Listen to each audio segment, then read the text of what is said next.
Oh, sebentar. Ya.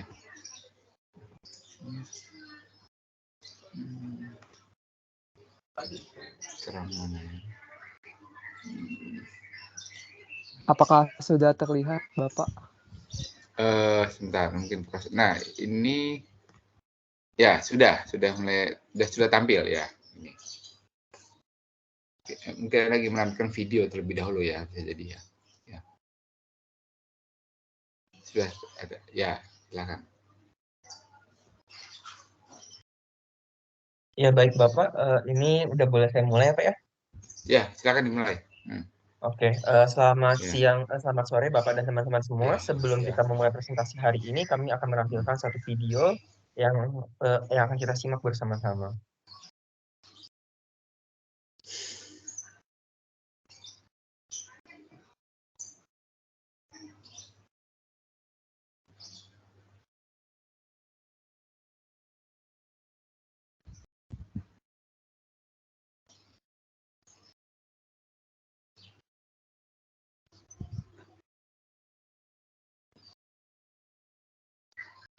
Ya, tapi suara tidak terdengar ya. Oh, sebentar ya, Bapak. Ya.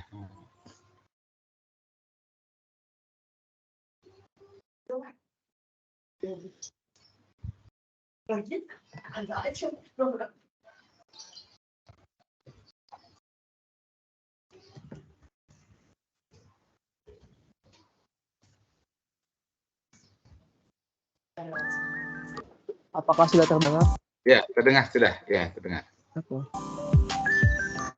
Pemirsa maksud kami Mendikbud Ristek Nadiem Makarim menilai bahasa Indonesia lebih layak menjadi bahasa resmi ASEAN ketimbang bahasa Malaysia.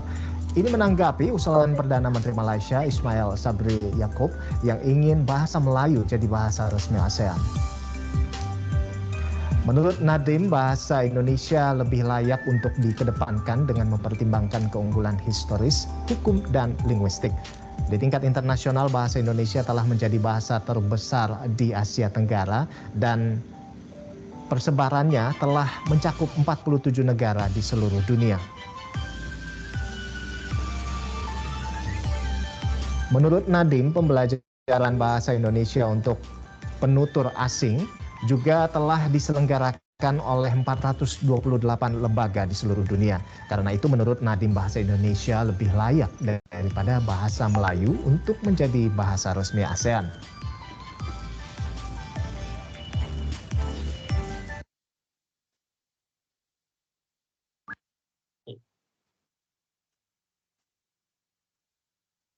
Ya, baik Bapak dan teman-teman semua, dari video selamat siang Bapak dan teman-teman semua. Dari video di atas sebenarnya itu kita bisa tarik satu kesimpulan. Indonesia itu adalah negara yang unik ya, karena walaupun terdiri dari beragam suku budaya, bangsa, bahasa daerah dan pulau-pulau, tapi tetap semua warga Indonesia itu mengenal bahasa Indonesia dengan baik dan benar. Nah, saking uniknya itu, Menteri kita itu sampai mengatakan kalau bahasa Indonesia sendiri sebenarnya adalah bahasa yang lebih cocok untuk digunakan sebagai bahasa perbara. Nyatanya, iya, Indonesia sendiri sudah siap dengan hal itu. Nah, oleh karena itu, kami dari kelompok 5 bersama dengan saya Jun Leong dengan akhiran NIM 008 beserta dengan rekan-rekan saya Jessica Ferlin Aurora dengan akhiran NIM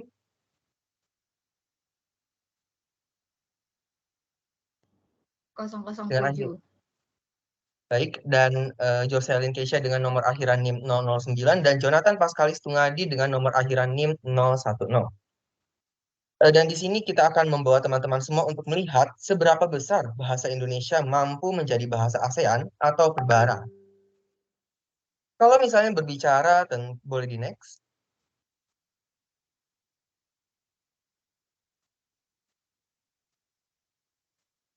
Kalau misalnya berbicara tentang bahasa Indonesia, sebenarnya apa sih daya tarik dari bahasa Indonesia itu sendiri?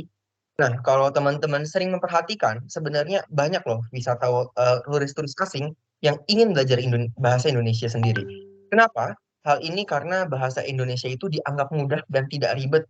Istilahnya itu kalau misalnya bahasa Inggris mengenal kata-kata yang terdiri dari kalimat kata lampau, kata untuk yang menyatakan kegiatan sekarang, ataupun kata-kata yang untuk menyatakan kegiatan di masa depan. Tapi kalau Indonesia itu hanya ada satu kata. Dan hal ini menjadikan bahasa Indonesia ini sebagai daya tarik tersendiri bagi para wisatawan asing. Nah, selain itu, terdapat fakta-fakta lain terhadap bahasa Indonesia yang wajib diketahui terlebih dahulu. Boleh di next?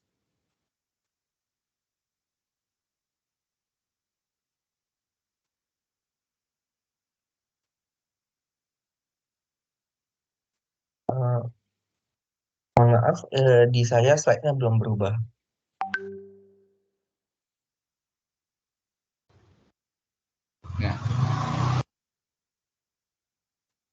Nah, Baik. Di sini fakta yang pertama adalah bahwa bahasa Indonesia itu diikrarkan pertama kali pada saat Sumpah Pemuda di tahun 1928. Dan bahasa Indonesia ini sendiri berada di urutan ke-9 sebagai bahasa yang paling banyak digunakan di dunia dan merupakan bahasa terbesar di Asia Tenggara.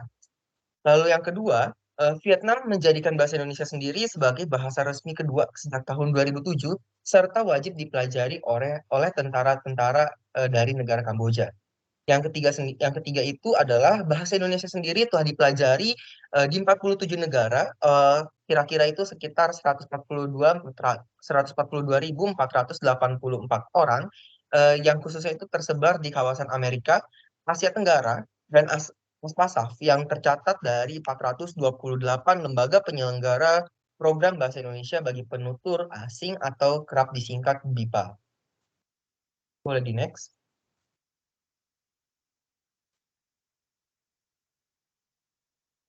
Nah, ternyata ketiga fakta tersebut itu juga sudah pernah disampaikan oleh Bapak Menteri kita, Kemendikbudristek RI atau Kementerian Pendidikan, Kebudayaan, Riset dan Teknologi Republik Indonesia, yaitu Bapak Nadiem Makarim, ketika Perdana Menteri Malaysia, Datuk Seri Ismail Sabri Yaakob, melakukan lawatan ke Indonesia dan mengusulkan bahwa bahasa Melayu digunakan sebagai bahasa perantara antara kedua kepala negara serta sebagai bahasa resmi ASEAN.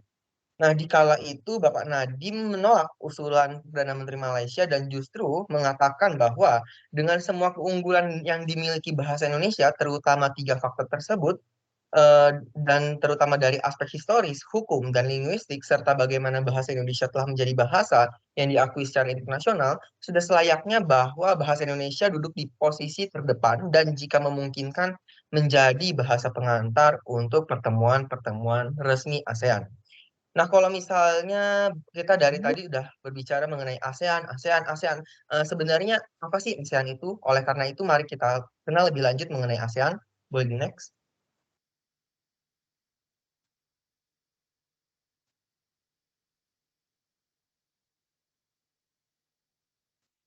Nah, ASEAN sendiri atau kerap disebut dengan Perbara itu didirikan pada 8 Agustus 1967 di Bangkok berdasarkan Deklarasi Bangkok dan beranggotakan 10 negara yang di dalamnya itu sudah termasuk Indonesia.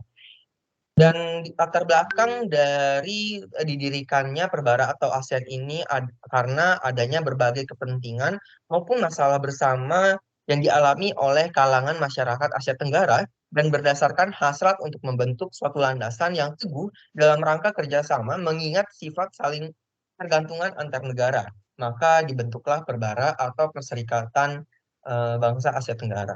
Dan yang ketiga itu tujuan utama dari Perbara sendiri adalah yang pertama memelihara kepentingan bersama, yang kedua memajukan kesejahteraan antar negara pada berbagai macam bidang, juga memelihara perdamaian dan stabilitas antar negara dalam kawasan Asia Tenggara.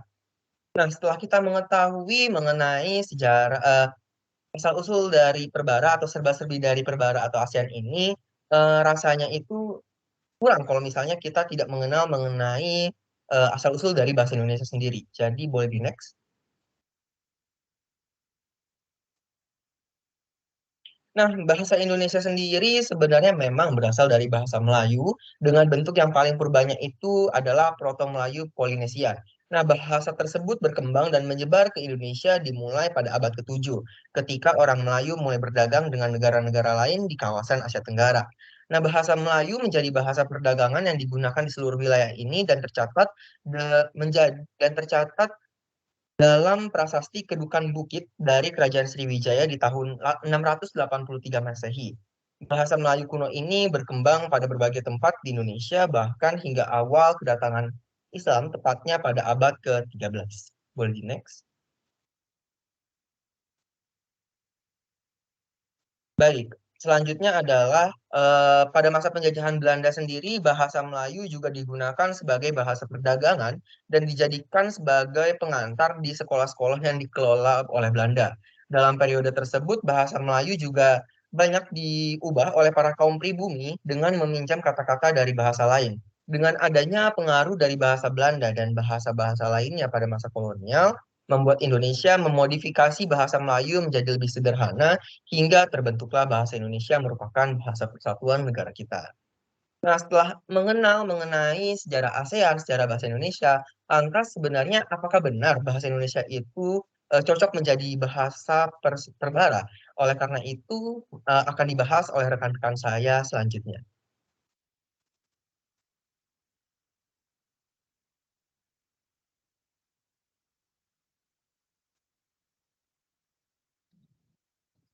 Nah, baik. Selanjutnya, sebelum kita membahas mengenai potensi bahasa Indonesia menjadi bahasa ASEAN, mari kita bahas terlebih dahulu mengenai hakikat bahasa. Jadi, menurut Keraf, bahasa itu merupakan simbol bunyi yang dihasilkan dari alat ucap manusia yang digunakan sebagai alat komunikasi antara masyarakat.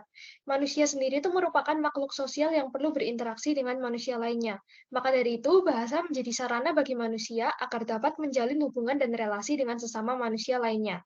Sedangkan Wibowo mengungkapkan bahwa bahasa itu merupakan suatu sistem simbol bunyi yang berartikulasi, yang bersifat arbiter dan konvensional, dan digunakan oleh sekelompok manusia sebagai alat komunikasi untuk menciptakan perasaan dan pikiran. Dengan demikian, bahasa itu menjadi simbol alat komunikasi verbal yang digunakan guna mempermudah terjalinnya komunikasi antar manusia. Selanjutnya, Undang-Undang Dasar 1945 Pasal 36 menyatakan bahwa bahasa negara ialah bahasa Indonesia. Hal ini mengandung arti bahwa bahasa Indonesia merupakan suatu simbol atau alat yang telah disetujui oleh seluruh rakyat Indonesia untuk digunakan berkomunikasi dalam kehidupan sehari-hari. Lanjut.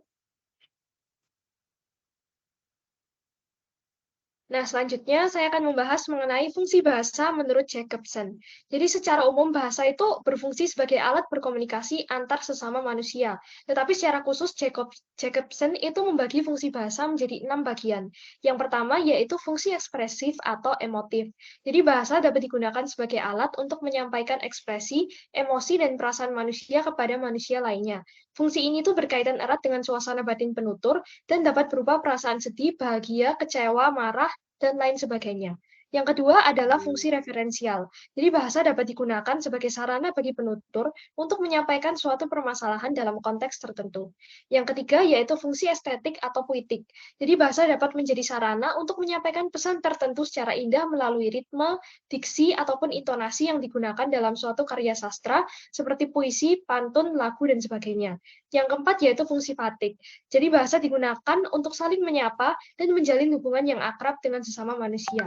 Yang kelima yaitu fungsi metalingual. Jadi bahasa menjadi sarana untuk membicarakan masalah suatu bahasa dengan menggunakan bahasa tertentu. Dan yang terakhir yaitu fungsi konatif. Jadi bahasa digunakan dengan maksud agar orang lain itu dapat bersikap atau berbuat sesuatu. Misalnya dengan memerintah, melarang, mengajak, dan sebagainya.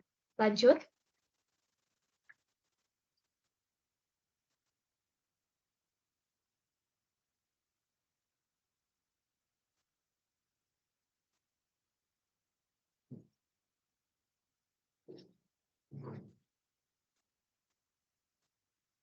Nah, selanjutnya adalah persebaran bahasa. Jadi, persebaran bahasa itu dapat terjadi karena perpindahan sekumpulan manusia dari satu wilayah ke wilayah lainnya.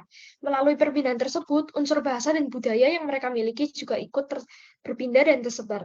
Keraf menyatakan bahwa teori migrasi bahasa dapat direduksi menjadi upaya untuk mengumpulkan asumsi, batasan, dan hipotesis yang berhubungan dengan pergerakan orang dan arah migrasi di masa prasejarah. Ada dua jenis migrasi, yaitu migrasi positif dan migrasi negatif. Migrasi positif terjadi ketika sekelompok penutur bahasa bergerak keluar dari wilayah asli dan menduduki suatu wilayah baru. Sedangkan migrasi negatif terjadi ketika sekelompok penutur bahasa bergerak ke wilayah suatu bahasa sedemikian rupa dan membagi bahasa menjadi dua wilayah atau lebih. Menurut Keraf, teori migrasi bahasa didasarkan pada dua hal, yaitu daerah asal rumpun bahasa merupakan daerah yang berkesinambungan. Yang kedua, jumlah migrasi yang akan direkonstruksi berbanding terbalik dengan jumlah perpindahan pada masing-masing bahasa. Harmoko menyatakan bahwa wilayah yang berada di antara wilayah bahasa yang setara disebut interval yang terdiri atas laut, selat, dan wilayah tempat penutur non-kerabat tinggal.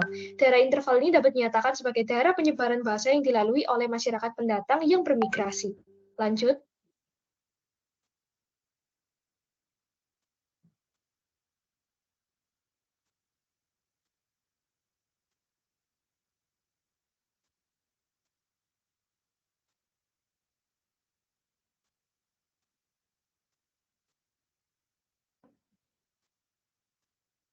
Nah, selanjutnya saya akan membahas mengenai keberadaan bahasa Indonesia di ASEAN. Jadi keberadaan bahasa Indonesia saat ini tuh seringkali hanya dipandang sebagai alat komunikasi resmi di Indonesia saja. Padahal bahasa Indonesia itu memiliki potensi yang besar untuk menjadi bahasa ASEAN. Saat ini bahasa yang digunakan sebagai alat komunikasi dalam pertemuan ASEAN adalah bahasa Inggris. Hal ini sangat disayangkan karena beberapa negara ASEAN itu memiliki kesamaan bahasa, yaitu bahasa Melayu yang merupakan cikal bakal bahasa Indonesia. Bahasa Melayu sendiri telah menjadi bahasa nasional di 4 negara ASEAN, yaitu Indonesia, Malaysia, Singapura, dan Brunei Darussalam. Bahasa Melayu juga telah menjadi bahasa kedua atau ketiga di beberapa negara ASEAN lainnya, seperti Filipina, Kamboja, Laos, Myanmar, dan Thailand. Adanya kesamaan struktur antara bahasa Melayu dengan bahasa Indonesia ini membuat keberadaan bahasa Indonesia dapat diterima dengan baik oleh negara-negara ASEAN. Saat ini, bahasa Indonesia memiliki jumlah penutur yang paling banyak di ASEAN. Jumlah penuturnya sebanyak 200 juta jiwa lebih yang tersebar di dalam negeri dan di luar negeri. Jumlah ini diperkirakan akan terus meningkat setiap tahunnya. Beberapa penutur di luar negeri seperti pelajar yang sedang belajar di luar negeri ataupun tenaga kerja Indonesia di luar negeri diharapkan dapat memperkenalkan bahasa Indonesia kepada negara-negara ASEAN lainnya. Bahasa Indonesia juga memiliki struktur yang sederhana, daya serap kosakata yang kuat serta dapat terus berkembang sesuai dengan perkembangan zaman. Hal ini membuat bahasa Indonesia mudah dipelajari dan dapat terus memenuhi kebutuhan komunikasi masyarakat ASEAN. Selanjutnya pada 28 Juli 2011, mantan Dubes Indonesia untuk Kamboja, Nasaruddin Nasution, menyatakan bahwa pihak-pihak yang terkait dalam forum Roundtable Conference Indonesia-Malaysia menyarankan penggunaan bahasa Indonesia-Malaysia sebagai suatu bahasa resmi di lingkungan Perhimpunan Bangsa di Asia Tenggara atau ASEAN. Selanjutnya, dalam pertemuan Parlemen Negara-Negara ASEAN pada 23 September 2011, bahasa Indonesia juga pernah diusulkan sebagai bahasa resmi ASEAN. Hal ini didasarkan pada banyaknya penutur bahasa Indonesia di beberapa negara ASEAN. Namun, pemilihan bahasa Indonesia sebagai bahasa ASEAN ini juga menimbulkan keberatan bagi negara yang hanya memiliki sedikit penutur bahasa Indonesia di negaranya. Salah satunya Filipina, yang hanya 5% penduduknya yang berbahasa Indonesia. Jadi, meskipun keberadaan bahasa Indonesia berpeluang besar menjadi bahasa ASEAN, namun dalam pelaksananya juga perlu mempertimbangkan dan menghormati negara ASEAN lain yang hanya memiliki sedikit penutur bahasa Indonesia. Sekian presentasi dari saya, selanjutnya akan dijelaskan oleh teman saya selanjutnya. Terima kasih.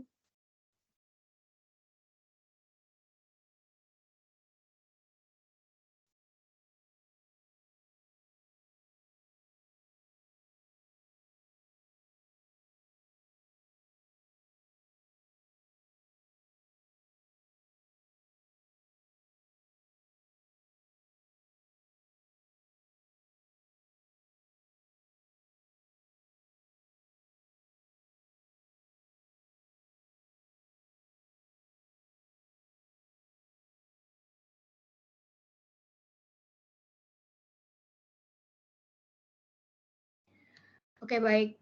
Selanjutnya saya akan melanjutkan presentasi. Di sini saya akan membahas fakta pendukung bahasa Indonesia cocok menjadi bahasa ASEAN.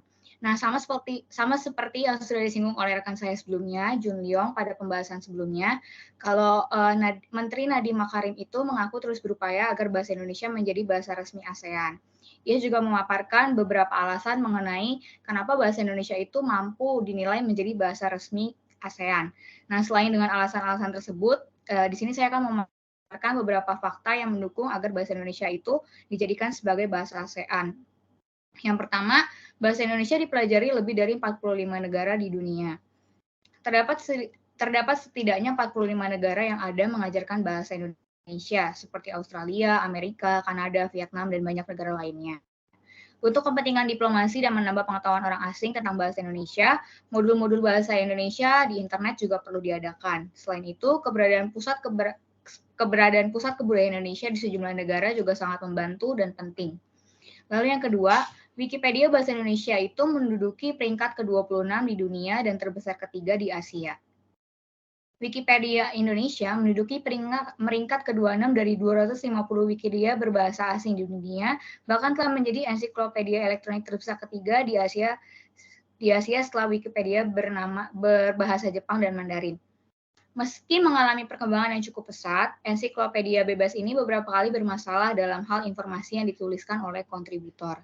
Nah, tantangan Wikipedia Indonesia ke depan adalah bagaimana meningkatkan kredibilitas dan kepercayaan publik, sebab informasi di Wikipedia Indonesia itu terus diperbaharui setiap saat. Selanjutnya, dijadikan bahasa resmi kedua di Vietnam. Pemerintah daerah Ho Chi Minh City, Vietnam, mengumumkan bahwa Indonesia menjadi bahasa kedua secara resmi pada bulan Desember 2007. Pihak Konsulat Jenderal Republik Indonesia di kota itu membantu berbagai sarana yang diperlukan beberapa universitas, antara lain peralatan komputer, alat peraga, bantuan dosen, dan bantuan keuangan. Perguruan tinggi itu juga mengadakan lomba pidato dalam bahasa Indonesia, lomba esai tentang Indonesia, dan pameran kebudayaan Indonesia. Yang keempat, bahasa Indonesia itu populer di Australia. Di Australia, bahasa Indonesia sendiri merupakan bahasa paling populer keempat. Terdapat kurang lebih 500 sekolah pada tingkat pendidikan dasar yang mengajarkan bahasa Indonesia di negara Australia itu sendiri. Yang terakhir, pusat studi Indonesia ada di Afrika dan juga ada di Jepang. Pusat studi yang ada di Afrika itu merupakan langkah untuk lebih mendalami Indonesia dari semua aspek, mencakup ideologi, politik, sosial dan budaya, ekonomi dan pertahanan keamanannya. Sedangkan kalau yang untuk di Jepang sendiri sudah lama didirikan pusat-pusat studi di Indonesia. Salah satunya yang didirikan oleh Nihon Indonesia Gakkai atau Perhimpunan Pengkaji Indonesia Seluruh Jepang tahun 1969. Anggota organisasi ini terdiri dari kalangan akademisi Jepang yang mengajar bahasa dan berbagai aspek tentang Indonesia di berbagai universitas yang ada di Jepang. Next. Selanjutnya, kita akan membahas analisis SWOT. Boleh di next.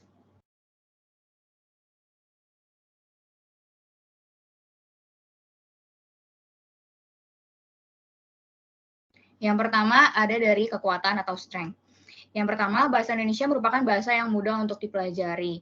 Lebih dari 200 juta jiwa lebih kini telah menggunakan bahasa Indonesia yang merupakan angka terbesar di Asia Tenggara.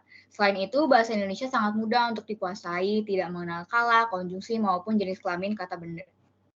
Level bahasa Indonesia juga tidak sulit, sehingga orang asing yang akan belajar menggunakan bahasa Indonesia akan mudah juga untuk mempelajarinya. Selain itu, data lain yang memperkuat kedudukan bahasa Indonesia adalah berdirinya berbagai fakultas studi ketimuran, kajian Asia Tenggara, dan pusat studi Indonesia di berbagai perguruan tinggi yang ada di luar negeri. Lalu yang kedua, Indonesia pada dasarnya memiliki kekuatan untuk melakukan diplomasi kebahasaan yang didukung oleh 9 unsur kekuatan nasional yang beberapa diantaranya merupakan keunggulan Indonesia. Ada dari sisi geografinya, sumber daya alam, kemampuan industri, kesiagaan militer, penduduk, karakter nasional, moral nasional, kualitas diplomasi, dan juga kualitas pemerintah.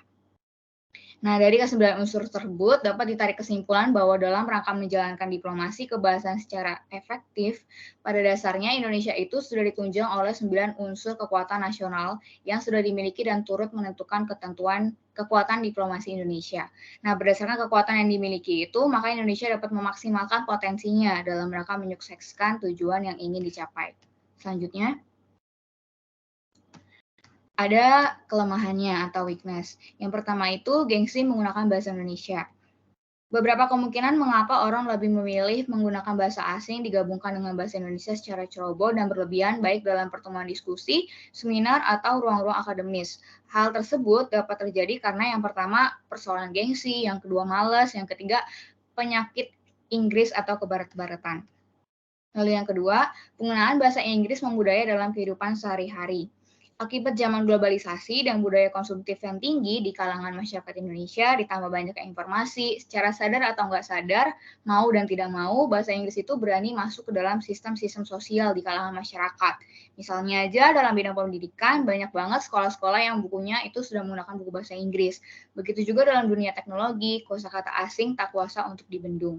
Selanjutnya yang ketiga adalah eksistensi bahasa Indonesia masih sangat lemah. Orang asing menganggap bahasa Indonesia itu mirip dengan bahasa Melayu, sedangkan orang Indonesia sendiri itu masih belum mengakui bahasa Indonesia sebagai bahasa yang digunakan di kehidupan sehari-hari. Misalnya bahasa Betawi, Bali, Jawa, bahasa Papua, dan sebagainya itu masih dikelola di luar wadah bahasa Indonesia. Lalu yang terakhir, pengembangan proyek Melindo atau Melayu Indonesia yang mencelakakan bahasa Indonesia. Nah, pengembangan proyek itu membuktikan kelemahan sekaligus kecerobohan politisi kebudayaan Indonesia, khususnya pembuat kebijakan bahasa Indonesia. Akan sia-sia ada Sumpah Pemuda dan proklamasi jika bahasa Indonesia tidak merdeka, tetapi menyatu dengan bahasa Indonesia, mestinya bangsa Indonesia sudah bisa dibedakan. Selanjutnya, next slide, ada dari sisi analisis peluang. Yang pertama, bahasa Indonesia sudah mendunia. Beberapa kata dalam bahasa Indonesia ternyata banyak dipakai di sejumlah tempat di banyak negara. Kenyataannya memang beberapa kata dalam bahasa Indonesia berasal atau mempunyai arti yang sama dengan atau dari negara-negara tertentu, misalnya bahasa Portugis, bahasa Belanda, Spanyol, India, dan juga beberapa bahasa negara lainnya. Yang kedua, penduduk dunia banyak menggunakan bahasa Indonesia. Sebanyak lebih dari 200 juta jiwa lebih kini telah menggunakan bahasa Indonesia yang merupakan angka terbesar di Asia Tenggara. Selanjutnya ada faktor intrabahasa. Faktor intrabahasa yaitu sistem bahasa menyatakan bahwa bahasa Indonesia berpotensi untuk menjadi bahasa internasional. Bahasa Indonesia memiliki standar ejaan yang baku yang dikenal dengan sebutan ejaan yang disempurnakan atau EED.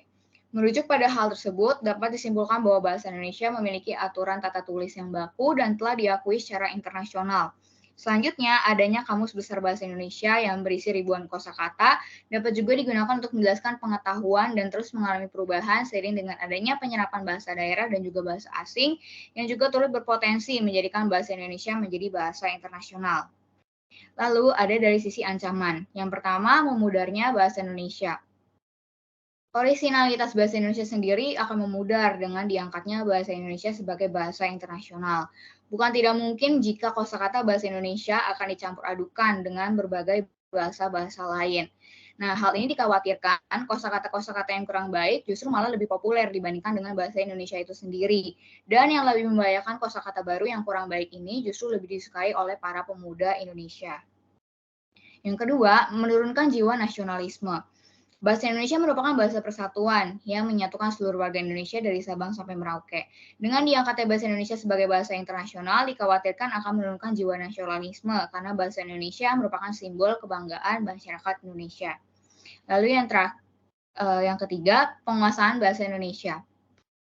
Pembangunan Indonesia yang terhambat dan kurang berkembang juga merupakan salah satu ancaman bagi internasionalisasi bahasa Indonesia. Lalu yang terakhir adalah dari tantangan dari negara lain. Tantangan yang datang dari negara lain juga bukan pengatur bahasa Melayu maupun bahasa Indonesia seperti negara Filipina, Kamboja, Thailand. Negara yang menyatakan keberatan secara langsung barulah Filipina. Hal yang perlu diperhatikan adalah prinsip-prinsip pada piagam ASEAN. Salah satunya yakni menghormati prinsip-prinsip teritorial, kedaulatan, integritas, tidak interferensi, dan identitas nasional anggota-anggota ASEAN. Dikarenakan bahasa merupakan identitas nasional bagi suatu bangsa, termasuk Indonesia dan negara-negara anggota ASEAN lainnya, maka cara-cara yang digunakan untuk mendorong agar disepakatinya bahasa ASEAN haruslah menggunakan pendekatan yang lunak atau halus, agar negara anggota ASEAN selain penutur bahasa Melayu maupun bahasa Indonesia mendapatkan pengertian yang memadai. Untuk materi selanjutnya akan disampaikan oleh teman saya. Selanjutnya saya akan menjelaskan terkait dengan dampak positif bahasa Indonesia sebagai bahasa komunikasi resmi komunitas ASEAN. Sebagaimana kita ketahui bahwa Indonesia memegang peranan yang krusial dalam ASEAN. Di samping menjadi prakarsa berdirinya ASEAN yang kala itu diwakili oleh Adam Malik selaku Menteri Luar Negeri, Indonesia juga telah mencetuskan berbagai ide seperti penghormatan dan perlindungan terhadap hak asasi manusia, pengamanan komunitas, serta pementasan kesenian.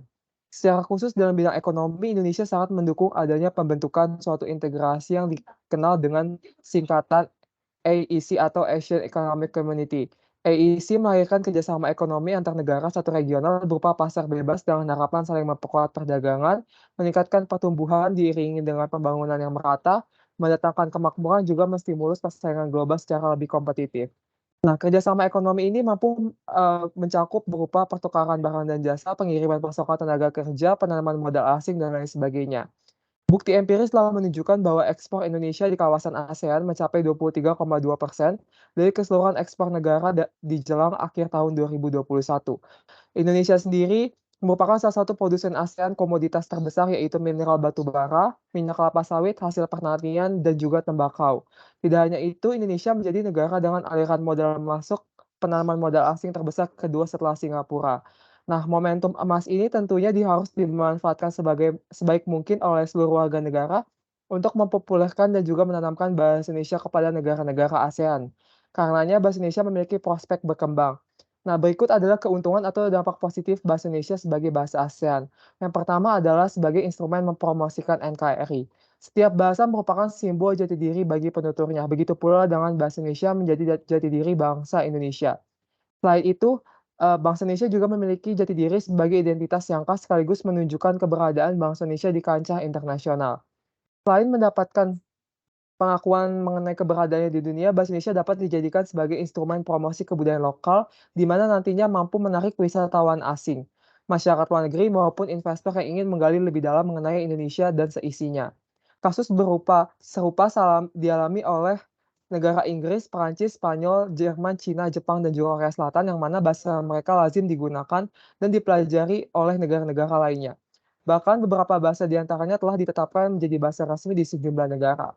Di masa yang akan datang, bahasa Indonesia tentu akan berpeluang untuk go internasional berkat dorongan AEC. Lalu, mengapa kita harus menunggangi ASEAN dalam mempromosikan bahasa Indonesia? Hal ini dikarenakan bangsa Indonesia sendiri belum memiliki bargaining position atau nilai tawar berupa pengaruh dalam pergaulan internasional. Kehadiran ASEAN dengan menggabungkan beberapa negara dalam ruang lingkup yang sama nyatanya layak untuk dilirik masyarakat internasional. Nah, posisi Indonesia sendiri sebagai negara terbesar juga motor penggerak dalam ASEAN membuat keberadaannya dan juga gagasan ini cukup diperhitungkan oleh negara sesama anggota. Kemudian, dampak positif yang kedua adalah memajukan perekonomian dalam negeri. Nah, dampak positif lain bahwa bahasa Indonesia itu digunakan sebagai bahasa komunikasi masyarakat ASEAN adalah memajukan perekonomian. Pemasukan tambahan yang bersumber dari investasi modal asing, ekspor produk-produk dalam negeri, ramainya kunjungan turis yang memadati berbagai objek wisata Nusantara, serta sektor hiburan dan kearifan lokal yang mulai diminati oleh warga negara asing. Karunia Indonesia berupa sumber daya alam yang melimpah, serta unsur kebudayaan yang beraneka ragam harus didayagunakan semaksimal mungkin sebagai jembatan untuk menghantarkan bangsa menuju negara maju. Apalagi dalam era transformasi digital 4.0, di mana menjadikan akses informasi dan juga komunikasi sebagai suatu hal yang mudah untuk diperoleh. Sebagai sebuah bangsa, tidak dapat lagi atau tidak ada alasan untuk mengurung diri atau bahkan dikatakan menutup jaringan interaksi dengan negara lain. Dengan modal besar yang telah dijabarkan sebelumnya, beserta penggunaan bahasa Indonesia yang perlahan-lahan dikenal luas, maka diupayakan warga negara asing dapat semakin bergairah mengulik Indonesia dengan menjalin relasi atau berkunjung guna meningkatkan cadangan devisa negara. Nah, kemudian apa sih upaya-upaya yang harus dilakukan oleh pemerintah dan juga segenap warga negara dalam mewujudkan bangsa Indonesia sebagai bahasa komunikasi antar negara ASEAN? Yang pertama adalah diplomasi kebahasaan Indonesia. Jalur diplomasi untuk mengusulkan bahasa Indonesia sebagai bahasa ASEAN di samping bahasa Inggris perlu dilakukan mengingat hubungan antar negara dalam komunitas ASEAN bersifat mutlak dan resmi. Untuk itu diperlukan rencana Jitu dalam menyusun strategi diplomasi. Nah, titik awal mula adalah dipelopori oleh Wakil DPR RI periode bakti 2009 sampai 2014, Bapak Priyo Budi Santoso dalam pertemuan Parlemen Antar Negara ASEAN pada 23 September 2011 yang menyarankan agar bahasa Indonesia dapat dijadikan sebagai bahasa resmi ASEAN. Selain itu, dalam konferensi pers KTT ASEAN ke-18 di Jakarta, mantan Presiden RI Bapak Susilo Bambang Yudhoyono menyampaikan pidatonya dalam bahasa Indonesia termasuk ketika menjawab pertanyaan. Melalui beberapa rintisan tersebut harus dirangsang dengan upaya-upaya lanjutan dari delegasi Indonesia dalam ASEAN serta pihak Kementerian Luar Negeri yang membuka wacana dan merealisasikan kembali bahasa Indonesia sebagai bahasa ASEAN. Nah, yang kedua adalah melalui pendirian pusat-pusat edukasi. Untuk menguasai bahasa, seseorang harus familiar, sungguh-sungguh mempelajari dan terbiasa menerapkannya. Oleh sebab itu, didirikanlah pusat-pusat edukasi bahasa Indonesia di negara-negara anggota ASEAN sebagai wadah untuk menampung minat warga negara asing yang ingin belajar bahasa Indonesia. Nah, tujuan lain dari kebijakan ini yaitu mencerminkan keseriusan bangsa Indonesia sendiri dalam menjadikan bahasa nasionalnya sebagai bahasa komunikasi komunitas ASEAN. Saat ini bahasa Indonesia lumayan banyak dipelajari negara-negara belahan dunia termasuk negara-negara anggota ASEAN. Nah, yang ketiga adalah nasionalisasi kebahasaan Indonesia. Nasionalisasi kebahasaan Indonesia yang dimaksudkan adalah sebuah upaya untuk mewujudkan kecintaan terhadap bahasa Indonesia sebagai warga negaranya sendiri. Urgensi atas langkah ini adalah mulai lunturnya minat dalam mempelajari bahasa Indonesia. Masyarakat mulai menduakan bahasa Indonesia, ditambah lagi orang tua yang justru merasa bangga apabila anak-anak mereka lebih berfokus menguasai bahasa asing ketimbang bahasa Indonesia. Minat-minat anak mempelajari bahasa asing memang benar dan bagus, tapi jika sampai melupakan bahasa Indonesia, itulah yang menjadikannya suatu hal yang salah. Langkah-langkah untuk menanggulangi permasalahan tersebut harus bersifat komprehensif dan fundamental, artinya dirancang dalam rencana dan pandangan jangka panjang. Gerakan Bangsa Indonesia sebagai gerakan bangga menggunakan bahasa Indonesia harus dimulai dari lingkungan pertama kali seseorang dilahirkan, yaitu keluarga. Bertumbuh kemudian berlanjut ke lingkungan sekolah melalui pendidikan formal dan juga kemudian berlanjut ke masyarakat. Di mana pemerintah juga harus memberikan contoh dalam menggunakan bahasa Indonesia yang baik dan benar kepada masyarakatnya. Untuk upaya yang keempat adalah konservasi dan revitalisasi. Konservasi sendiri merupakan suatu upaya untuk melindungi dan memelihara bahasa Indonesia dari ancaman kepunahan. Nah, kata konservasi mempunyai makna pelestarian dan perlindungan. Dalam hal ini konservasi bahasa Indonesia, yaitu melindunginya dari kepunahan, dan juga bahasa Indonesia itu mempunyai kemungkinan untuk menjadi rusak dan punah dengan tanda-tanda seperti pada poin 3 tersebut yang sudah saya jelaskan sebelumnya. Nah, rasa rendah diri khususnya bagi kalangan muda juga menjadi faktor yang penting yang mengakibatkan hilangnya bahasa Indonesia. Belakangan, banyak yang merasa bahwa menggunakan bahasa asing terlihat lebih hebat atau keren dibandingkan dengan menggunakan bahasa negaranya sendiri. Nah, secara normatif, pemerintah telah menetapkan Undang-Undang Nomor 24 Tahun 2009 yang membahas tentang bendera, bahasa, lambang negara, lagu kebangsaan. Sejalan dengan konservasi, Badan Pengembangan dan Pembinaan Bahasa membaginya menjadi 2 cabang, yaitu sastra dan juga bahasa. Menurut data Kemendikbudristek tahun 2016, bahwa konservasi bahasa terdiri atas penyusunan sistem fonologi, morfologi, sintaksis, kajian-kajian kebahasaan, pemetaan vitalitas bahasa yang melibatkan masyarakat, pemerintah daerah, akademisi, peneliti, siswa, dan guru. Sedangkan konservasi sastra terdiri atas kajian murni kesastraan, kajian vitalitas sastra, pemetaan vitalitas sastra, dan juga pencatatan serta registrasi. Nah, revitalisasi sendiri adalah upaya yang dilakukan untuk mengembalikan bahasa yang telah terancam punah dengan menaikkan tingkat penggunaan menjadi lebih baik dalam ruang lingkup masyarakat setelah terjadinya penurunan. Nah, UNESCO sendiri atau United Nations Educational, Scientific, and Cultural Organization menggolongkan ada 6 tingkat keadaan bahasa, diantaranya aman, rentan, terancam, sangat terancam, hampir punah, dan punah. Jika diamati lebih lanjut, bahasa Indonesia memang masih berada pada tingkat yang aman karena banyak dituturkan oleh sebagian besar generasi di negara Indonesia sendiri dan belum terputus sampai saat ini. Namun perihal bagaimana kepercayaan diri masyarakat Indonesia serta tata cara penggunaan bahasa sesuai norma masih dianggap kurang, bahkan di negara asalnya. Hinton sendiri mengusulkan beberapa upaya untuk merevitalisasikan bahasa, yaitu mempelajari beberapa kata pendek seperti salam perkenalan dan percakapan, mengumpulkan catatan rekaman maupun publikasi linguistik sebagai sumber daya berbasis juga sebagai arsip, mengembangkan pembuatan kamus dan sistem tulis bagi masyarakat serta tata bahasanya, pembuatan rekaman video ataupun audio dari penutur dengan tujuan dokumentasi dan arsip, mengadakan dan mengikuti kelas bahasa, dan yang terakhir adalah mengadakan sekolah imersi penuh untuk kaum anak-anak. Nah, yang terakhir adalah pelaksanaan program BIPA atau Bahasa Indonesia Penutur Asing. Program BIPA memiliki peranan yang sangat penting dikarenakan bahasa Indonesia dapat terrealisasikan sebagai bahasa komunikasi antar negara ASEAN apabila jumlah dari pengguna bahasa tersebut berasal dari Asia Tenggara juga bertambah. Menurut data dari Pusat Pengembangan Strategi dan Diplomasi Kebahasaan pada tahun 2018, guru-guru profesional dari program BIPA telah dikirim ke berbagai negara. Sedangkan pembelajaran dalam program BIPA sendiri dibagi ke dalam 4 keahlian berbahasa, yakni meliputi berbicara, membaca, menulis, dan mendengar. Pendekatan dalam mengajarkan bahasa Indonesia disesuaikan dengan kemampuan dan kapasitas masing-masing pelajar asing dalam memahami bahasa tersebut, yang dimulai dari tingkat pemula, menengah hingga lanjutan. Nah, selain diajarkan bahasa, program BIPA juga memperkenalkan budaya Indonesia. Dikarenakan budaya dan bahasa memiliki korelasi yang kuat, sehingga ini membantu para pelajar asing dalam memahami Indonesia semakin lebih dalam. Nah, BIPASA sendiri juga difokuskan pada dua substansi utama. Yang pertama adalah pengembangan sandi bahasa dan pemberdayaan media sosial berbasis website.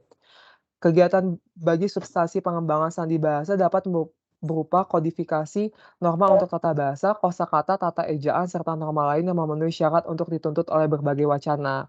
Di sisi lain, dalam substansi pemberdayaan media sosial dapat disalurkan dengan membuat aplikasi yang menjadi sarana alternatif bagi pelajar asing ketika mempelajari bahasa Indonesia. Selanjutnya untuk kesimpulan dan saran akan dilanjutkan oleh rekan saya, Juliong. Baik, setelah semua pembahasan yang telah dipaparkan oleh rekan-rekan saya, maka dapat kita simpulkan bahwa Indonesia itu memang negara yang memiliki berbagai macam kekayaan dunia. Dan oleh karena itu, Indonesia sendiri memiliki kedudukan yang kuat di mata dunia. Salah satunya itu adalah di Asia. Oleh karena itu, dalam hal bahasa sendiri, sebagaimana bahasa Indonesia ingin dijadikan sebagai bahasa ASEAN, maka terdapat kemungkinan besar bahwa bahasa Indonesia ini dapat memasuki bahasa organisasi di ASEAN tersebut. Apabila hal ini dapat terjadi apabila Indonesia dapat memanfaatkan segala macam potensi yang ada dari bahasa Indonesia tersendiri, dan apabila bahasa Indonesia sendiri ini telah masuk ke dalam ASEAN, maka tentunya akan membawa dampak positif bagi Indonesia, terutama dalam mempromosikan NKRI dan memajukan perekonomian dalam negeri. Di samping itu, tentunya yang namanya ada kelebihan, pasti ada kelemahan, di mana bahasa Indonesia mungkin terancam gagal digunakan sebagai bahasa resmi ASEAN apabila tidak dilakukan upaya lanjutan dalam merealisasikan bahasa persatuan kita sebagai bahasa resmi ASEAN. Nah, untuk mencegah hal kekurangan ini terjadi, maka kami menyarankan kepada teman-teman dan Bapak Ibu semua, boleh di next, bahwa kita itu tentunya harus mencintai bahasa ibu pertiwi kita sendiri. Ingat bahwa bahasa itu merupakan identitas bangsa, oleh karena itu jagalah bahasa Indonesia sendiri dan tumbuhkan kesadaran dalam berbahasa Indonesia yang baik dan benar dengan memberikan informasi, sosialisasi, juga pelatihan dalam berbahasa Indonesia, sehingga kita sebagai masyarakat Indonesia dapat menggunakan bahasa Indonesia sendiri dengan baik dan benar. Hal ini tentunya bertujuan agar kelak potensi bahasa Indonesia menjadi bahasa resmi ASEAN dapat terwujud dan bahkan dapat menjadi bahasa resmi internasional, terutama untuk organisasi ASEAN. Dan demikian yang dapat kami paparkan untuk hari ini. Kami dari kelompok 5, kurang lebihnya mohon maaf, dan atas kesempatan yang telah diberikan kami ucapkan terima kasih.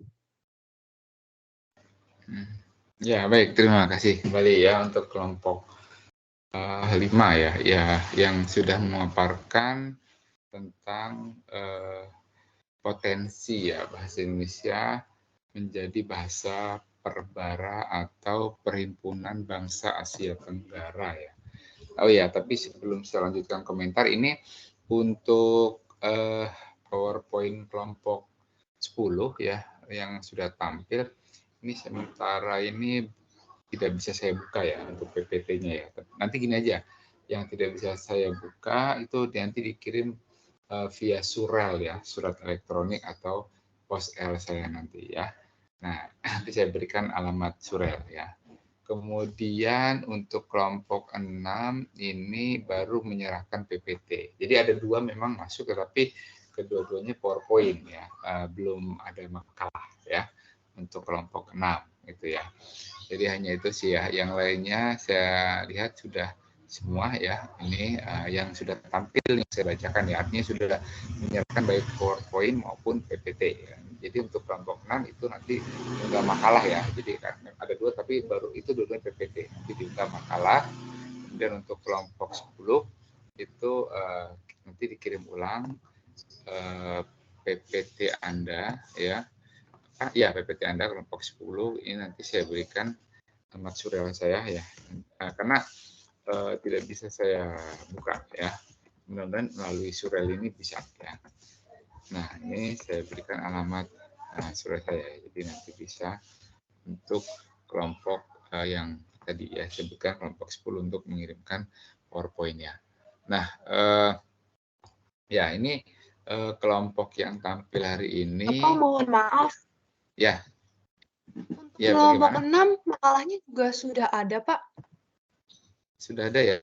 Nanti saya cek lagi karena tadi saya lihat saya buka dulunya PowerPoint tapi nanti saya lihat lagi. Ya nggak apa-apa ya. Nanti saya ya, kalau Pak. memang Ya, belum makasih, Pak. nanti saya informasikan. Ya, sama-sama ya. Nah, itu saja sih ya untuk yang pengumpulan tadi. Nah, sekarang dengan ini penampilan dari kelompok yang potensi bahasa Indonesia menjadi bahasa perbara ya. Berarti 2, 3, 4, 5, 6, 7, 8. Ini sebentar, saya tadi ini kan yang sudah saya kumpulkan 2, 3, 4, 5, 6, 7, 9, 10. Untuk yang perbara ini tadi kelompok berapa? Kelompok 1 atau 8 ini? Yang perbara tadi. Maaf Bapak, Ya. ini harusnya kelompok 1. Oh iya, ya sudah, nggak apa-apa ya. Ini kelompok 1. Nah, berarti nggak apa-apa. Jadi ini saya urut ya. Maksud saya, apakah masih ada yang belum tampil atau sudah tampil semua ya?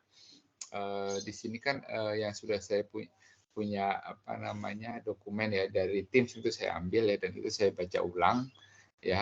Yang sudah saya himpun itu kan 2, 3, 4, 5, 6, 7, 9, 10 ya, ini yang ada di dokumen saya ya. Nanti saya cek lagi kalau memang ada. Jadi di sini tadi kalau yang perbara ini kelompok 1, berarti apakah betul ada satu kelompok lagi ya? Kelompok 8. Betul tidak? Yang belum tampil? Iya, Bapak. Oh, betul. Kurang Sudah. satu. Ya, betul. Nah, kalaupun mau tampil hari ini boleh, tapi mau tampil minggu depan, misalnya itu juga tidak apa. Ini untuk kelompok 8 bahasanya apa? Kelompok 8? Fenomena penggunaan bahasa pergaulan di Indonesia, Oh Bapak. iya. Oh iya, baik. Hari ini aja Bapak kalau bisa. Oh, hari ini sudah. Ya sudah, daripada ini kan waktu sudah pukul 2 lewat. Ya sudah, kalau Anda sudah siap ya nanti bisa saya bahas mungkin minggu depan untuk lebih lengkapnya. Ya udah, silakan Anda tampilkan dulu lah untuk kelompok 8 ya tentang fenomena penggunaan bahasa gaul ya. Yang ASEAN tadi sudah kalau pembahasannya sudah lengkap itu ya mengenai potensi, kelemahan, keunggulan ya. Itu sebenarnya ada kemiripan dengan dipelajari bangsa-bangsa di dunia sebetulnya, tapi ini lebih kepada lingkup ASEAN. Ya, nanti saya bahas semua secara komprehensif. Sekarang silakan tampil dulu kelompok 8. Ya, silakan. Baik, sebentar ya Bapak. Ya, silakan.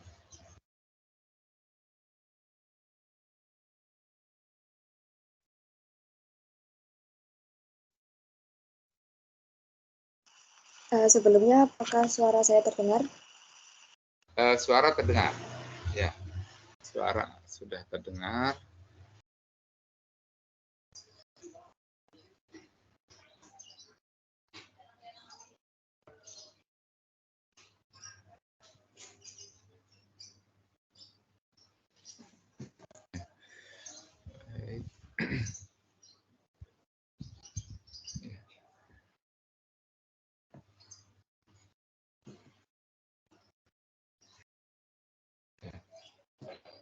Tinggal PowerPoint-nya nih. Nggak apa, saya tunggu.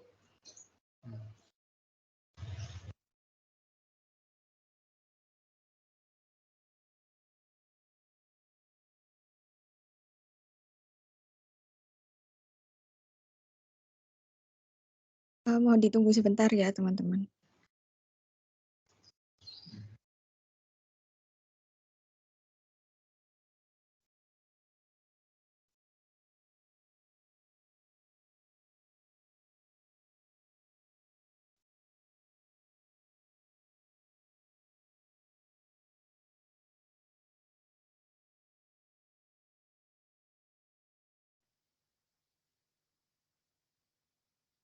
Ya, sudah tampil ini PowerPoint Anda. Fenomena penggunaan bahasa pergaulan di Indonesia. Oke. Kita langsung mulai saja. Selamat siang Bapak dan juga teman-teman semuanya. Siang menjelang sore ini ya. Ada satu pembahasan lagi nih yang mau kita bahas, yaitu fenomena penggunaan bahasa pergaulan di Indonesia. Dalam beberapa menit ke depan, kami akan mempresentasikan terkait topik ini nih, di mana topik ini relate sama kita semua anak muda di sini. Semua teman-teman diharapkan semua sudah makan siang nih, dan diharapkan semangatnya juga bisa on fire gitu untuk membahas mengenai topik ini. Nah, sebelumnya izinkanlah saya untuk memperkenalkan diri anggota kelompok kami. Bisa digeser, ada pertama Gustina Maharani dengan akhiran NIM 022, Afira Janati dengan akhiran NIM 023, dan saya sendiri Angel Deviani Novita dengan akhiran NIM 024, dan juga ada Anabel Rostania dengan akhiran 025.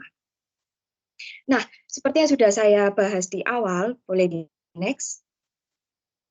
Topik yang satu ini tuh relate atau berhubungan dekat dengan kita semua sebagai anak muda gitu ya. Nah, sebelum itu kita perlu tahu kenapa sih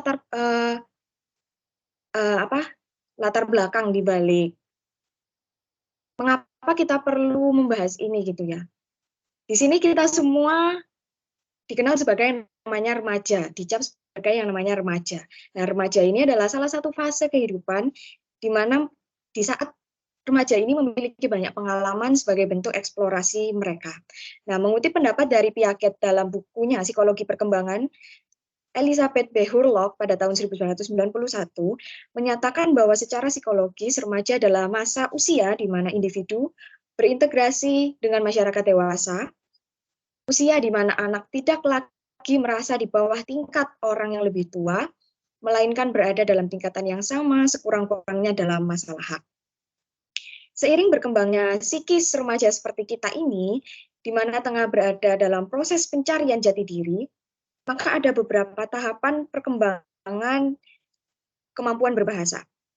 Nah, remaja cenderung mempunyai gaya tersendiri dalam menjalani kehidupannya, termasuk cara berbahasanya. Tahap perkembangan berbahasa ini seringkali menyimpang dari norma pada umumnya, misalnya istilah khusus yang remaja-remaja ini gunakan. Nah, dalam perkembangan remaja, biasanya mereka menggunakan kosakata, menggunakan bahasa yang hanya dipahami oleh kalangan-kalangan mereka sendiri. Karakteristik psikologi khas remaja ini kadang-kadang mendorong mereka menggunakan bahasa yang berbeda, yang khas, yang lebih populer, dengan istilah bahasa gaul.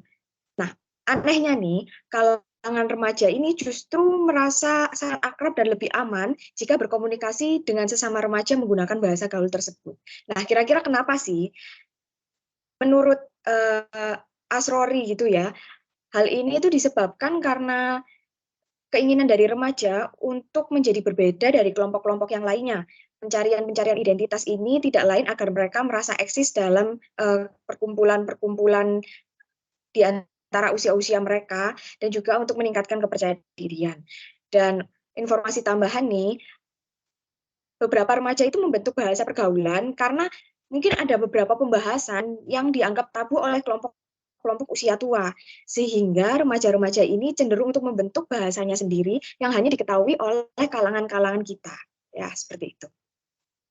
Nah, bahasa pergaulan ini terus berkembang, dan membawa Indonesia dalam suatu fenomena pergeseran bahasa. Fenomena ini menjadi bukti nyata setelah adanya beberapa bahasa pergaulan yang ditambahkan dalam Kamus Besar Bahasa Indonesia. Bisa terlihat dari artikel yang kelompok kami temukan dalam detik.com dengan judul artikel 19 kosakata gaul masuk KBBI dari kepo hingga julid. Ada 19 kosakata nih. Nah, cukup perlu diketahui bahwa nggak semua kata, tidak sembarang kata bisa masuk ke dalam bahasa Indonesia, Kamus Besar Bahasa Indonesia. Ada beberapa kriteria nih yang menjadi syarat suatu bahasa, suatu kata untuk masuk ke dalam KBBI. Nah, 19 kosakata bahasa gaul ini mulai dari alay, ambyar, kepo, dan lain sebagainya. Nah, ini justru menjadi bukti gitu ya, kalau misalnya bahasa gaul itu sudah dipergunakan secara luas, sampai bisa memenuhi syarat suatu kata bisa masuk ke dalam KBBI. Sehingga bahasa pergaulan ini begitu marak dan luas digunakan.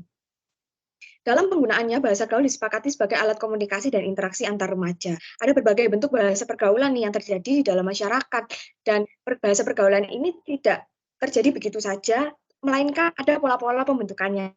Mungkin saya sendiri yang baca dan mengulik informasi ini ketika mengerjakan tugas ini juga, oh ternyata informasi baru ini asik ya, lucu gitu ya. Ternyata remaja-remaja itu sangat kreatif, sangat inovatif dalam membentuk bahasa, bahkan ada pola pembentukannya sendiri tanpa kita sadari gitu.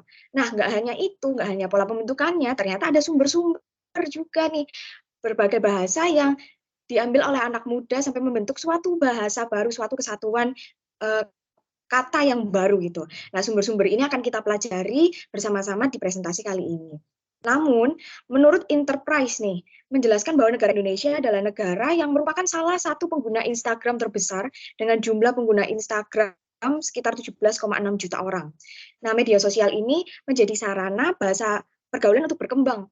Namun, justru ada beberapa pro dan kontra terkait penggunaan bahasa pergaulan khususnya di media sosial ini. Nah, dari sudut pandang pro, dari sudut pandang kontra akan kita bahas keseluruhannya dalam pembahasan kita pada hari ini. Jadi bisa disimpulkan bahwa ada 4 pembahasan yang bisa kita bahas pada presentasi kali ini. Nah, yang pertama kita bisa membahas gimana sih bahasa Indonesia non-formal, bahasa pergaulan kan non-formal. Bahasa pergaulan non-formal bagaimana sih yang baik dan benar. Kemudian yang kedua, kita akan mengulik mengenai fenomena-fenomena pergeseran bahasa. Kemudian yang ketiga kita akan membahas mengenai pola pembentukan, kemudian sumber bahasa pergaulan itu bagaimana, dan yang terakhir kita akan membahas mengenai sudut pandang pro dan kontra terhadap eksistensi kehadiran bahasa Indonesia itu sendiri. Boleh di next selanjutnya. Nah, untuk pembahasan selanjutnya saya serahkan kepada rekan saya yang bertugas. Baik, terima kasih Angel. Jadi sekarang saya akan membahas tentang bahasa Indonesia non-formal yang baik dan benar. Jadi sebelum kita masuk ke situ, kita harus tahu ya, bahasa Indonesia itu adalah bahasa resmi dan bahasa nasional dari Republik Indonesia. Bahasa Indonesia juga menjadi bahasa persatuan di Indonesia. Bahasa Indonesia itu telah digunakan secara luas di seluruh Indonesia dan merupakan bahasa komunikasi resmi di semua bidang, termasuk pemerintahan, pendidikan, media massa, dan bisnis. Nah, bahasa non-formal sendiri adalah bentuk bahasa yang digunakan dalam situasi informal atau santai, kayak pas percakapan sehari-hari sama teman atau keluarga. Nah, bahasa non-formal seringkali menggunakan kosakata yang lebih terbatas dan struktur bahasa yang lebih longgar daripada bahasa formal, serta dapat mencakup penggunaan kata-kata slang atau bahasa kasar. Bahasa non-formal biasanya lebih cair dan mengalir dan dapat mencakup semua aksen ataupun dialek. Semakin meluasnya akses ke teknologi dan media sosial, serta dengan semakin beragamnya interaksi antar individu dari berbagai latar belakang budaya dan bahasa non-formal semakin berkembang dan digunakan dalam percakapan sehari-hari. Walaupun begitu, bahasa non-formal tuh nggak selalu pantas atau nggak selalu sesuai dalam semua situasi, dan penggunaannya harus sesuai dengan konteksnya atau dan audiensnya yang tepat. Nah, penggunaan bahasa yang nggak pantas atau nggak sopan itu bisa ngerugiin reputasi seseorang, bahkan dapat menyebabkan ketidaknyamanan bagi orang lain. Nah, biar kita makin mengerti, mari kita masuk ke beberapa aturan bahasa non-formal yang baik dan benar. Next slide. Oke. Jadi yang pertama, kita harus menghindari menggunakan kata-kata kasar yang tidak pantas. Yang kedua, kita harus menggunakan bahasa yang mudah dipahami oleh orang lain, dan menghindari penggunaan kata-kata yang sulit atau asing. Selanjutnya kita harus menggunakan tanda baca dengan benar, seperti tanda titik, koma, dan tanda tanya. Lalu kita harus menggunakan kata-kata yang sopan dan ramah dalam komunikasi, walaupun non-formal bukan berarti boleh kasar ya. Terus selanjutnya kita harus menghindari penggunaan singkatan atau kata-kata yang tidak baku, kecuali kalau misalnya udah dikenal secara umum dan dapat dipahami oleh orang lain. Terus kita juga harus memperhatikan ejaan dan tata bahasa agar tidak menimbulkan kebingungan pada orang lain. Lalu selanjutnya kita harus menghindari penggunaan kata-kata, kalimat yang menyinggung agama, ras, suku, dan jenis kelamin. Terakhir, kita tuh nggak boleh menggunakan huruf besar terlalu banyak karena dapat ngebuat tulisannya itu kelihatan nggak rapi dan sulit dibaca. Nah, dengan kita memperhatikan aturan-aturan yang tadi sudah kita bahas, kita tuh dapat menggunakan bahasa non-formal yang baik dan benar dalam berkomunikasi sehari-hari atau di media sosial. Selanjutnya kelompok kami akan membahas tentang fenomena pergeseran bahasa pada generasi tahun 2000-an yang akan dibahas oleh teman saya yang bertugas. Baik, selanjutnya saya akan membahas mengenai fenomena pergeseran bahasa pada tahun 2000-an.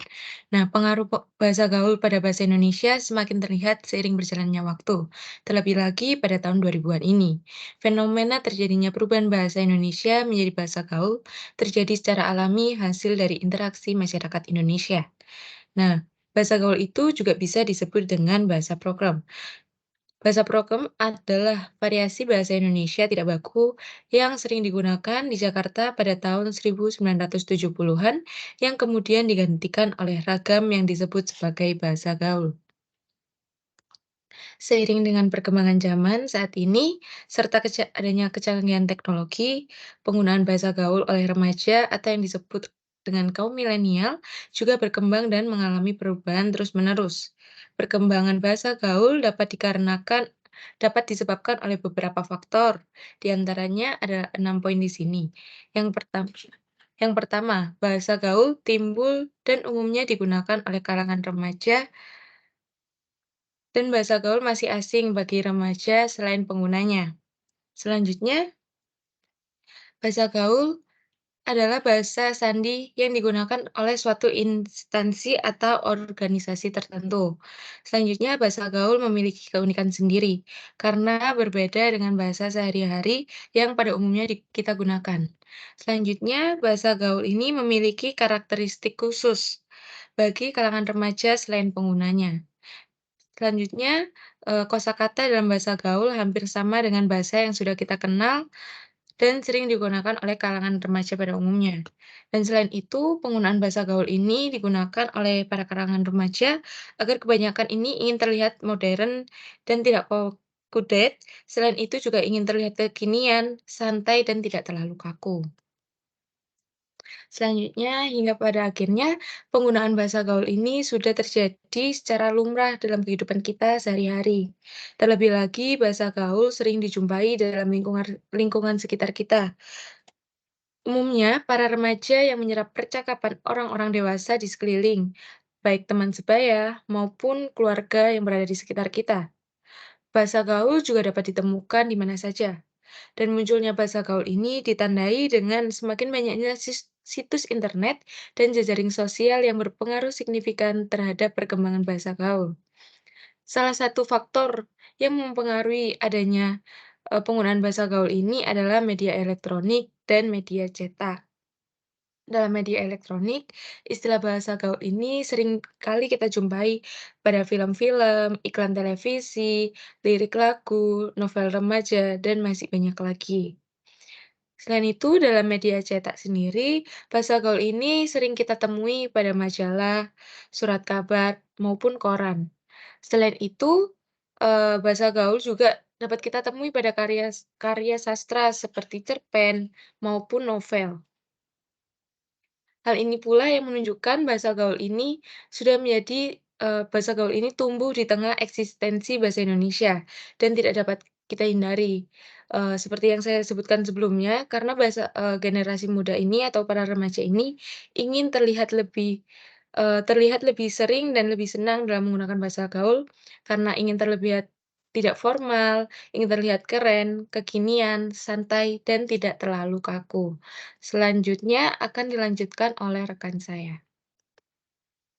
Oke, terima kasih atas pembahasan-pembahasan yang sebelumnya. Kemudian kita masuk ke pola pembentukan bahasa pergaulan. Nah, sebelumnya gitu ya, ragam bahasa pergaulan itu bersifat tidak konsisten, bahkan bisa dibilang bahasa pergaulan itu bahasa musiman. Kenapa disebut bahasa musiman? Karena bahasa gaul itu punya masanya sendiri. Jadi kalau udah nggak tren, ya udah bahasanya udah lupa, nggak terkenal lagi gitu, nggak digunakan lagi. Nah, selain itu bahasa gaul itu cenderung santai, ya kan, nggak kaku, juga tidak terlalu baku, dan memiliki istilah-istilah khusus yang unik, menyimpang, bahkan bertentangan dengan yang lazim digunakan. Sebelum lanjut ke pola pembentukannya gitu ya, kita tahu ada kosakata yang namanya jayus. Selain itu garing gitu ya. Itu punya arti yang sama menurut bahasa pergaulan. Itu mengindikasikan kalau seseorang itu lagi membuat candaan tapi nggak lucu gitu loh. Jadi garing gitu. Nah, padahal garing sendiri di bahasa Indonesia tuh udah punya artinya sendiri, kering gitu ya, kering kerontang itulah kering. Nah, tapi bahasa pergaulan juga punya artinya sendiri untuk kosakata garing itu. Nah, sekarang kita next gitu ya, gimana sih pola pembentukan bahasa pergaulan? Ada 6 nih, ada 6 pola pembentukan. Yang pertama dari singkatan, akronim, pemendekan kata, kata yang diplesetkan, pembalikan kata, kata baru atau kata yang sudah ada yang mengalami pergeseran makna. Teman-teman sering pakai singkatan-singkatan yang mana nih? Atau mau sering pakai pembentukan-pembentukan yang mana maksud saya? Kira-kira mau berinovasi apa nih dari teman-teman? Mungkin bisa belajar membentuk kali ya kosakata baru lewat singkatan-singkatan, lewat akronim, lewat pola pembentukan yang akan kita bahas kali ini. Bisa di next. Nah, pola singkatan adalah pola yang pertama. Bisa dilihat itu contohnya, ada beberapa contoh dan masih banyak sekali.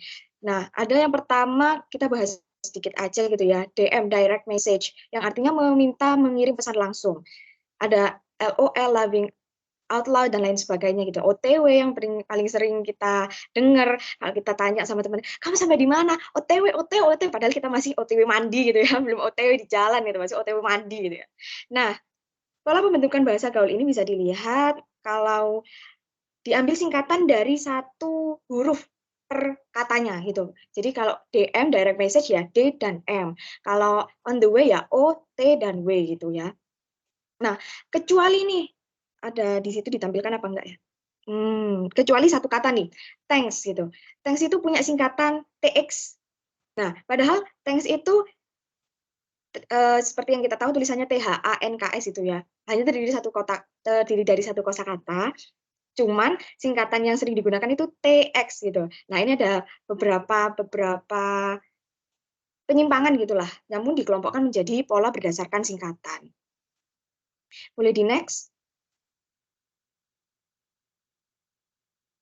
Nah, kalau tadi pola berdasarkan singkatan gitu disingkat dari beberapa kata, emang gua pikirin jadi EGP, terus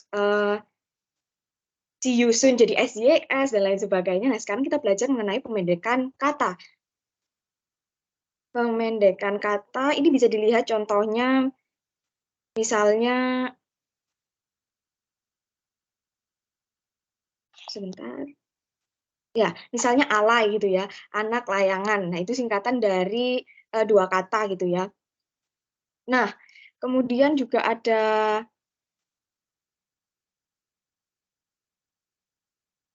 jijai, jijik, dan lain sebagainya gitulah ya. Nah, supaya bahasa pergaulan ini nggak boros, beberapa remaja itu melakukan pemendekan-pemendekan kata. Nah, mungkin ada sedikit koreksi kali ya di situ. Mungkin ada beberapa hal yang saya ingin tambahkan, misalnya sans gitu ya. Sans itu kan dari kata santai gitu. Nah, dari kata santai itu diperpendek katanya jadi sans, S-A-N-S gitu. Kemudian ada keren sekali gitu, jadi kece dan lain sebagainya. Mungkin karena remaja ini cenderung ingin sesuatu yang efektif, yang efisien, jadi kata-kata ini dipersingkat. Boleh di next?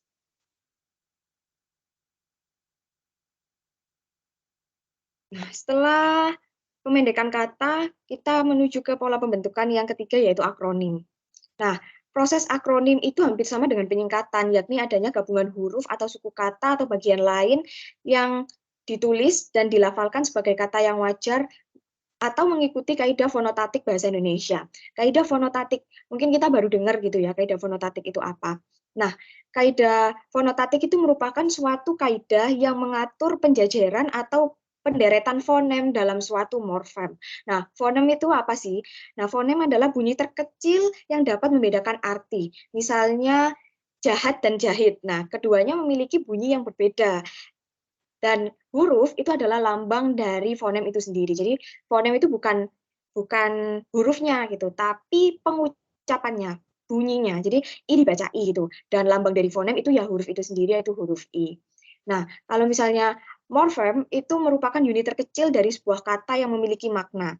Nah, setiap kata biasanya terdiri dari satu atau lebih morfem. Misalnya buku nih, buku terdiri satu kata morfem karena hanya punya satu kata dasar buku gitu ya, buku aja. Tapi kalau misalnya membaca, itu terdiri dari dua morfem, yaitu baca dan juga me sebagai pembentuk kata kerjanya. Jadi, fonotatik itu kaidah yang mengatur penjajaran atau penderetan fonem dalam suatu morfem.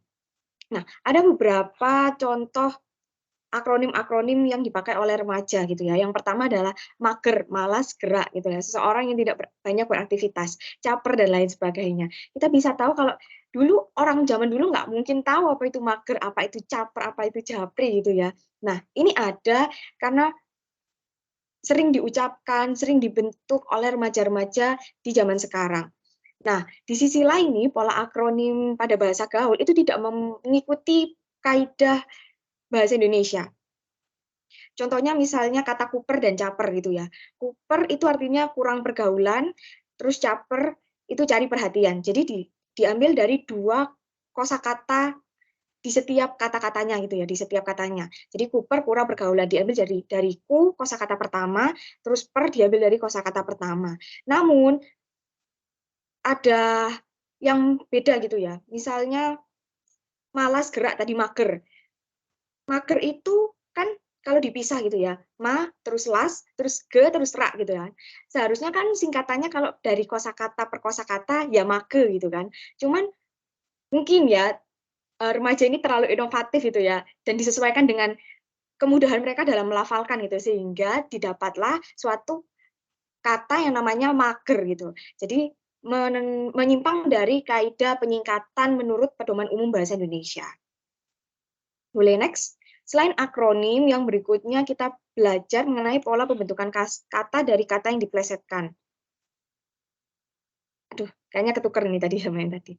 Nah, kata yang diplesetkan itu misalnya jijai atau jijik gitu. Mungkin bisa di next sebelumnya mungkin ya ini nih maksud kami. Ada beberapa kekeliruan ya, nanti kami perbaiki. Nah, ada beberapa kata yang diplesetkan gitu. Boleh saya ulangi lagi gitu ya.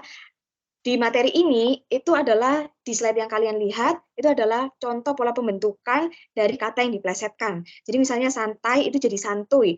Jadi ada beberapa huruf yang diganti gitulah. Terus ada bokap gitulah dari bapak. Jadi ada pemisahan, terus ada penyelipan gitu.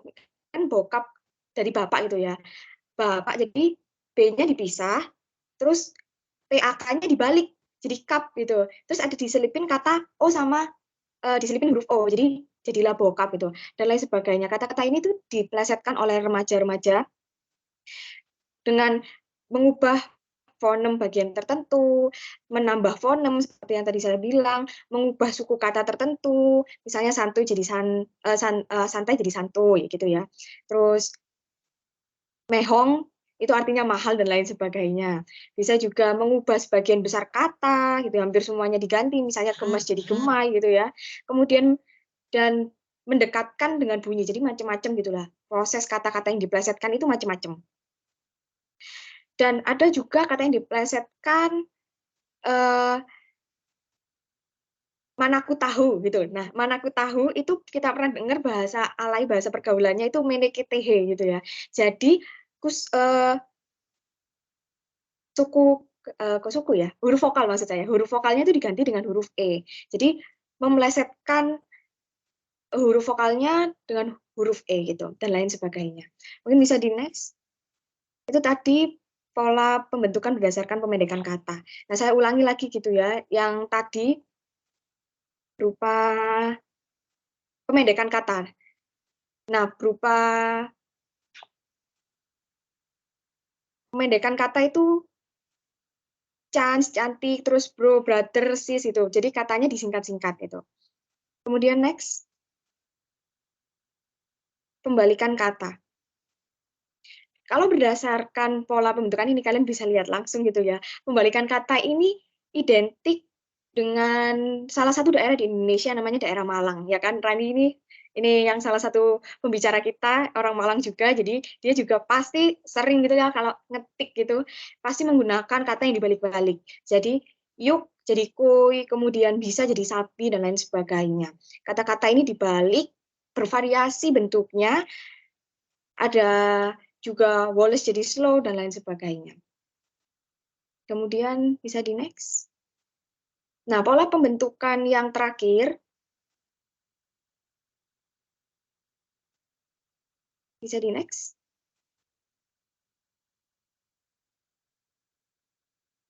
Belum muncul di tempat saya.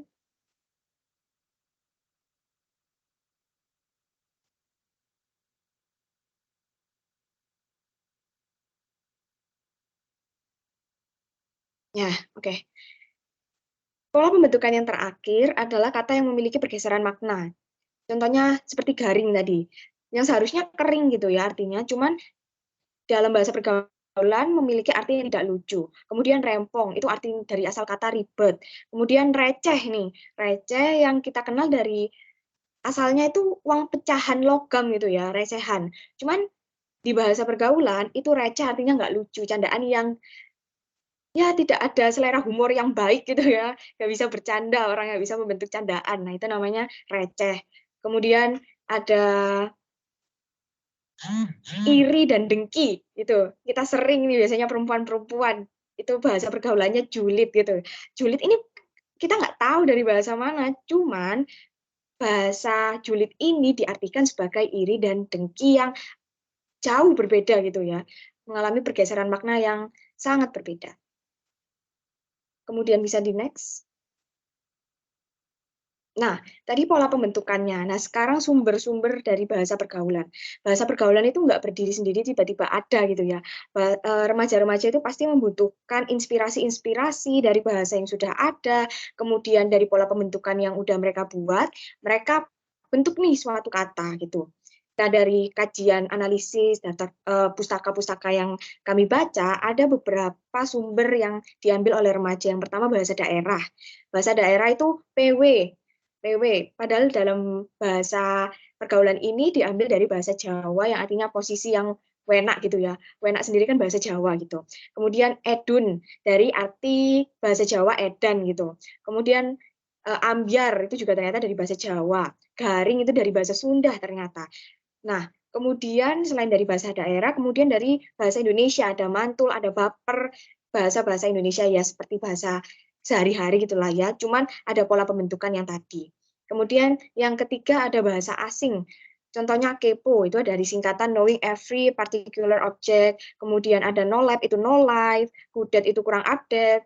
Terus, nah kurang update ini campuran itu ya, bahasa Indonesia dan bahasa asing. Kemudian ada mukbang. Mukbang ini nanti kita belajar bersama, itu artinya makanan bersama, makan bersama. Kemudian direct message dan lain sebagainya. Nah, bahasa asing yang tadi kita lihat, yang sudah saya sebutkan, itu semuanya rata-rata dari bahasa Inggris ya. Cuman ada satu kata yang kita pelajari bersama, yaitu mukbang. Nah, mukbang ini dari bahasa lain loh, selain bahasa Inggris, itu dari bahasa Korea. Yang diambil dari myokda, makan, dan bangsong yang artinya siaran. Nah, waktu itu di Korea lagi booming tuh namanya namanya siaran makan gitu ya, siaran makan. Nah, akhirnya remaja membentuk kata untuk mewakili makna tersebut, yaitu mukbang gitu. Jadi nggak harus dari bahasa Inggris, tapi bisa dari bahasa lain. Contohnya tadi dari bahasa Korea. Nah, mungkin itu yang bisa saya bahas, bisa lanjut ke pembahasan yang berikutnya.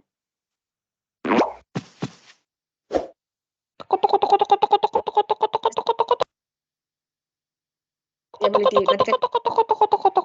Dia tuh apa ya, kayak masih aja silent treatment sama gue gitu loh ya, which is bikin gue burnout banget gak sih, so burnout gitu. Gue tuh udah overwhelmed ya, dia tuh literally salty gitu loh, tau gak sih lo maksudnya? Aduh, gue jadi kayak overthinking gitu ya, jadi HTS gitu loh kita. Jadi kan gue tuh orangnya morning person ya, plus gue tuh lagi too much problem gitu lately, jadi butuh banget support system yang gak fake lah gitu. Gue call kan dia, nge-expect support mental dari dia dong. Seenggaknya mau dengerin aja suara dia yang according to me itu mod banget gitu, teleponable banget gitu. Tiba-tiba dong dia tuh email chatnya langsung keluar. Ya gue KBL yang which is gue gak expect sama sekali bakalan happen, tau gak lo. Dia tuh udah jadi habit banget gaslighting yang which is terlalu verbally abusive ya menurut gue. Mood swing banget. Ya udah sih B aja gitu kan, jadi TBL gue bikin anxiety aja seriusan dah. Jujur li ya, dia tuh gak open minded orangnya. Basically ya self centered banget. Gue jadi makin insecure kan. How can bisa jadi couple goals coba? Ini cemil ya. Gue tuh sama dia lagi FWB gak sih? Gue gue kayaknya emang butuh personal space dulu deh, which is mesti nyari vibes yang comfortable buat me time gitu. Gue consider itu sebagai self reward lah. Kalau ada hidden gem yang asik, kabarin gue ya. Cuman yang gue masih bingung sih ya. Ya udah sih, it's okay gitu, fine lah. Dia tuh anhedonia emang. Basically orangnya tuh overconfident sih. Too much trust issue ke gue. Gimana gue mungkir gitu kalau dia aja bikin gue TBL gitu ya. Bentar. Dia nelpon nih.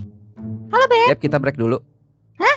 Kok all of sudden gini sih Beb? Why? Sorry ya Beb, tapi every time kamu near aku, OCD aku tuh langsung teriak-teriak Beb. Aku udah can't take this anymore Beb, so goodbye. Beb! OCD itu apa sih? Itu liatnya Deddy Kobuser.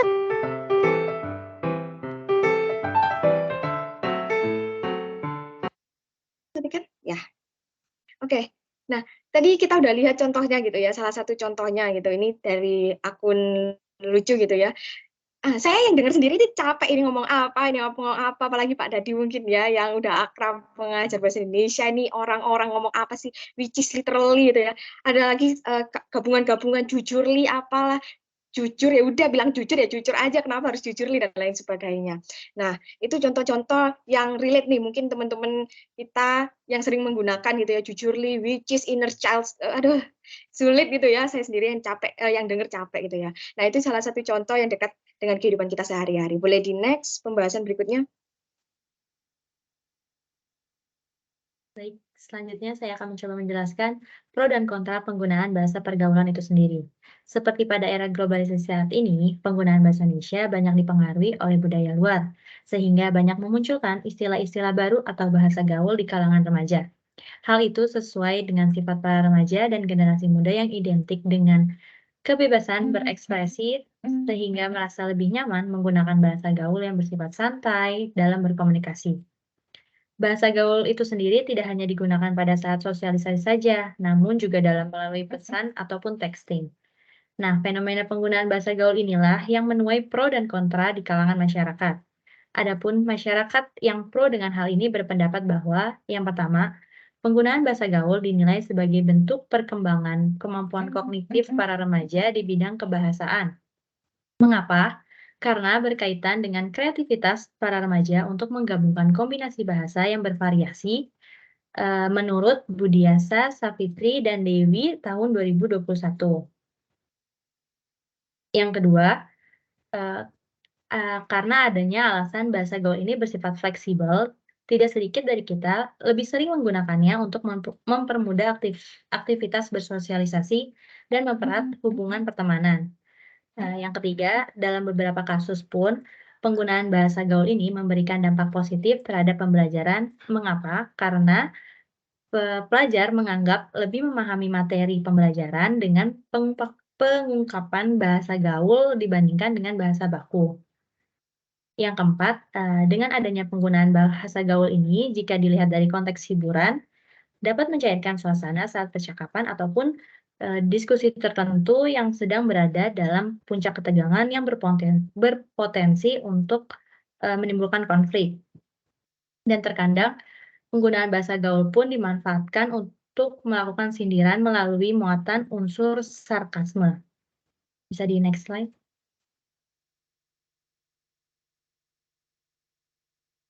Namun, penggunaan bahasa gaul ini juga menuai kontra di kalangan masyarakat itu sendiri.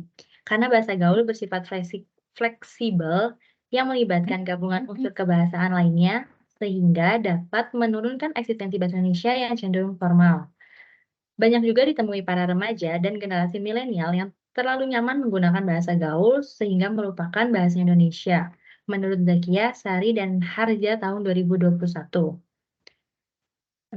Menurut Junaidi dan Laili tahun 2021, bahasa gaul dapat menimbulkan beberapa dampak negatif, yaitu yang pertama, terancamnya eksistensi bahasa Indonesia. Penggunaan bahasa Indonesia itu sendiri berkaitan erat dengan budaya dari sebuah generasi, khususnya penggunaan bahasa nasional. Dengan adanya bahasa gaul yang banyak digunakan oleh sebagian besar generasi muda Indonesia, berpotensi menimbulkan kekhawatiran terhadap keberadaan bahasa Indonesia. Bahasa gaul telah melekat menjadi bahasa sehari-hari yang dapat menurunkan minat generasi muda terhadap penggunaan bahasa Indonesia yang baik dan benar.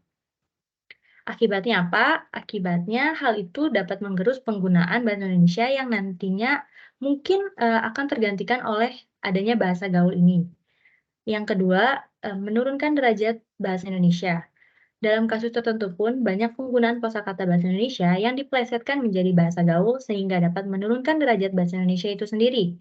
Penggunaan bahasa gaul yang seharusnya digunakan dalam situasi informal, kini juga bercampur digunakan dalam situasi formal, di mana hal itu tergolong tidak etis.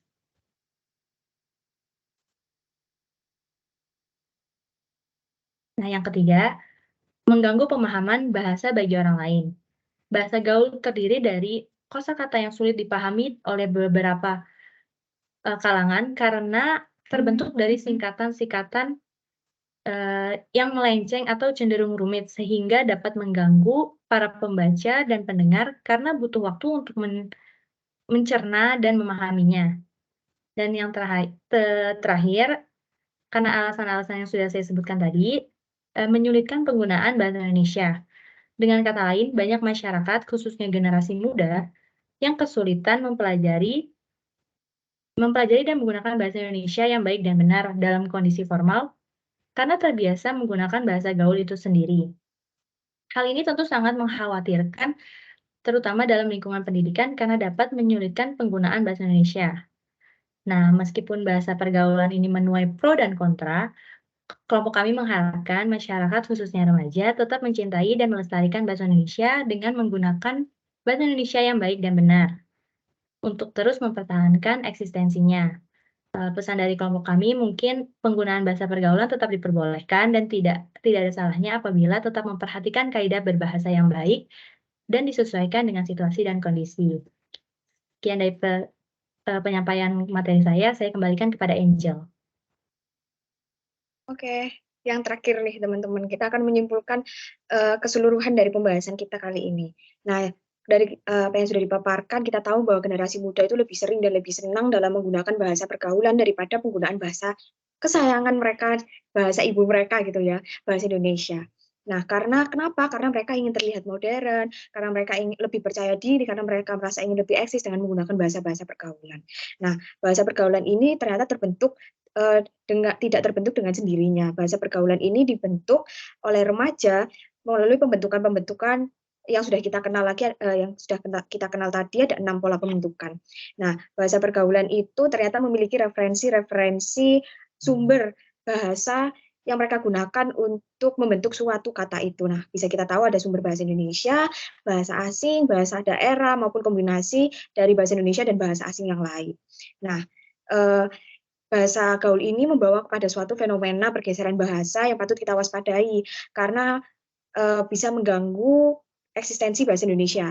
Nah, namun bahasa pergaulan ini memiliki pro dan kontra terhadap eksistensi bahasa Indonesia. Di satu sisi ada yang pro, ada yang kontra dengan penjabaran-penjabaran pendapat yang sudah dijabarkan oleh pembicara terakhir tadi.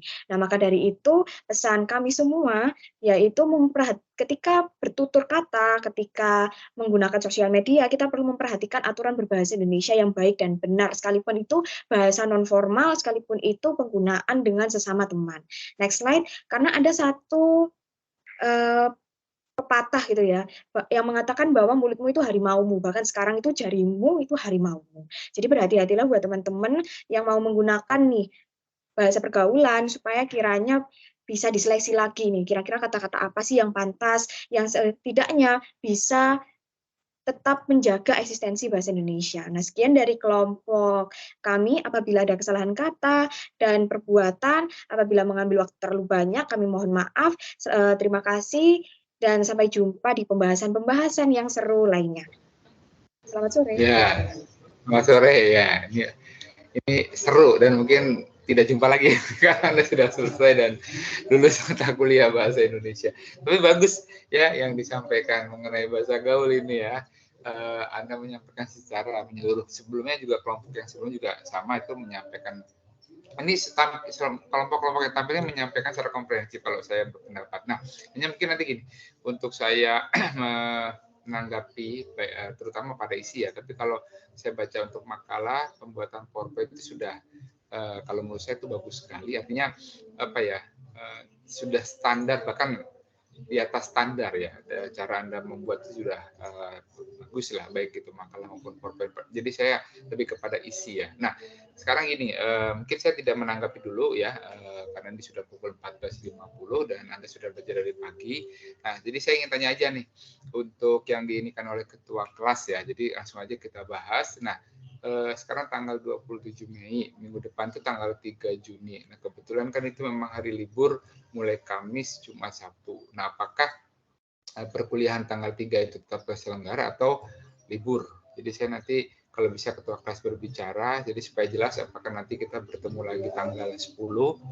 Nah, kemudian tadi ketua kelas sempat menyampaikan juga pada saya yang tanggal 17 Pak, nanti waktunya apakah diundur atau bagaimana? Nah, kalau bisa disampaikan sekarang, nanti saya bisa menyesuaikan gitu ya dengan kalender atau jadwal yang sudah ditentukan oleh kampus Tarumanegara. Ya. Jadi kalau ada ketua kelas silahkan ini ya. Jadi untuk supaya lebih jelas gitu ya. Untuk pembelajaran berikut, maksudnya apakah tanggal 3 tetap atau tanggal 10 atau bagaimana? Nah, ini Yogi dari sini Yogi. Kalau ada silakan untuk menyampaikan. Ya, halo ya Pak. dari kemarin juga dengar. Ya, halo, ya silakan Yogi. Mungkin coba saya tanyakan dulu ke dosen-dosen pengajar Untar lainnya supaya bisa menyesuaikan gitu Pak. Nanti boleh, secepatnya ya. saya kabari ke Bapak terkait jadwal yang berikutnya. Oh iya, baik. Pokoknya saya nanti kabar dari Yogi ya sebagai ketua kelas. Pokoknya gitu aja sih ya. Apakah Siap, Pak. atau apa Yogi beritahu beberapa hari sebelumnya, jadi saya bisa mengatur jadwal saya gitu ya. Itu aja sih. Oh iya, iya Pak. Main aja gitu ya. Oke ya, gitu. Ya sudah. Ya. Jadi ini terima kasih nih pernyataan dari ketua kelas dan penyampaian 2 kelompok hari ini. Jadi ini kelompok sudah tampil semua. Jadi paling saya tinggal review ya, peninjauan ulang dan menambah materi yang paling hanya kaitannya pada konvensi naskah ilmiah dan kutipan. Ya. Dan itu juga sudah Anda lakukan sebetulnya. Jadi saya paling hanya mengingatkan saja ya, ataupun menambah sedikit mungkin pengetahuan Anda. Artinya Anda sudah bisa menulis sebetulnya ya. Nah itu saja sih ya untuk sore ini, dan terima kasih atas penyampaian atau presentasi 2 kelompok terakhir ya. Dan minggu depan nanti kita lanjutkan atau tanggal 3 atau tanggal 10, nanti saya tinggal tunggu kabar ketua kelas. Nah silakan untuk memimpin. Siapa yang sekarang giliran untuk memimpin doa ya. Ya baik Bu, izin untuk pimpin doa ya Pak. Ya silakan. Baik teman-teman, dan mari kita berdoa. Tuhan, terima kasih untuk hari ini Tuhan, karena kami boleh mengikuti 3 mata kuliah dari Untar Tuhan. Terima kasih untuk atas ilmu yang telah diberikan Tuhan. Berkati juga para dosen kami agar diberikan kesabaran Tuhan dalam mengajar kami Tuhan. Terima kasih Tuhan agar apapun yang diajarkan oleh dosen kami boleh kami cerna sepenuhnya. Sekarang kami ingin pulang dan melanjutkan aktivitas kami masing-masing agar apa yang kami lakukan selanjutnya boleh berjalan dengan lancar. Terima kasih Tuhan, dalam nama-Mu kami berdoa. Amin. Ya, amin. Ya, terima kasih ya yang sudah memimpin doa. Ya, sama-sama. Jadi kita jumpa lagi nanti sesuai dengan ketua kelas ya, nanti menyampaikan tanggal berapa kita ikut saja karena itu aturan dari Tarumanegara. Terima kasih, selamat siang dan selamat beraktivitas kembali ya. Terima kasih. Ya. Terima kasih Pak. Terima kasih. Ya, sama-sama. Ya, sama-sama. Terima kasih Pak. Terima kasih Pak. Ya, sama-sama.